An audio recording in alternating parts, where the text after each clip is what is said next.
ದ್ವಿತೀಯ PUC ಪಾಸಾಗಿರುವ ಅಭ್ಯರ್ಥಿಗಳಿಂದ ಗ್ರಾಮ ಪಂಚಾಯಿತಿಗಳಲ್ಲಿ ಖಾಲಿ ಇರುವ ಮೇಲ್ವಿಚಾರಕರು ಹುದ್ದೆಗೆ ಅರ್ಜಿಯನ್ನು ಆಹ್ವಾನಿಸಲಾಗಿದ್ದು, ಅರ್ಹ ಅಭ್ಯರ್ಥಿಗಳು ಆಫ್ಲೈನ್ ಮೂಲಕವಾಗಿ ಅರ್ಜಿಯನ್ನು ಸಲ್ಲಿಸಬಹುದಾಗಿದೆ.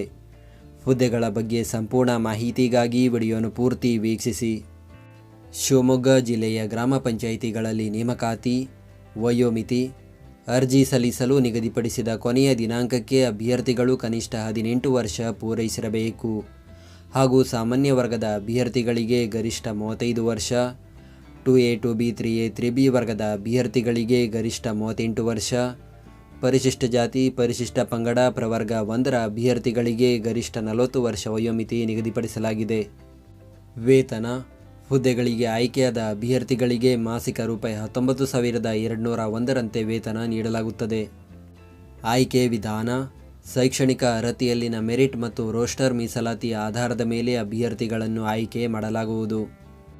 ಅರ್ಜಿ ಸಲ್ಲಿಸುವ ವಿಧಾನ: ಅರ್ಜಿ ಸಲ್ಲಿಸಲು ಬಯಸುವ ಅಭ್ಯರ್ಥಿಗಳು ಇಲಾಖೆಯ ಅಧಿಕೃತ ವೆಬ್ಸೈಟ್ ವಿಳಾಸಕ್ಕೆ ಭೇಟಿ ನೀಡಿ ಅರ್ಜಿ ನಮೂನೆಯನ್ನು ಡೌನ್ಲೋಡ್ ಮಾಡಿ ನಂತರ ಅದನ್ನು ಭರ್ತಿ ಮಾಡಿ ಅಗತ್ಯ ದಾಖಲೆಗಳೊಂದಿಗೆ ಕಚೇರಿಗೆ ಸಲ್ಲಿಸಬೇಕು.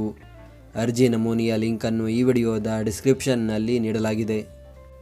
ಅರ್ಜಿ ಸಲ್ಲಿಸುವ ವಿಳಾಸ: ಸಂಬಂಧಪಟ್ಟ ಗ್ರಾಮ ಪಂಚಾಯಿತಿಯ ಗ್ರಾಮ ಪಂಚಾಯಿತಿ ಅಭಿವೃದ್ಧಿ ಅಧಿಕಾರಿಗಳಿಗೆ ಅರ್ಜಿಯನ್ನು ಸಲ್ಲಿಸಬೇಕು.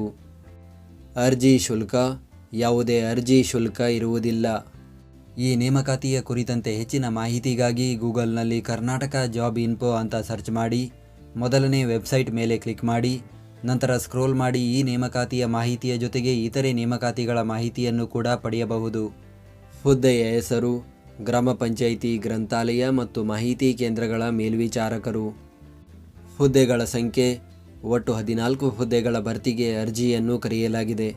ಹುದ್ದೆಗಳ ವರ್ಗೀಕರಣದ ಮಾಹಿತಿಯನ್ನು ಈ ವಿಡಿಯೋದ ಕೊನೆಯಲ್ಲಿ ನೀಡಲಾಗಿದೆ.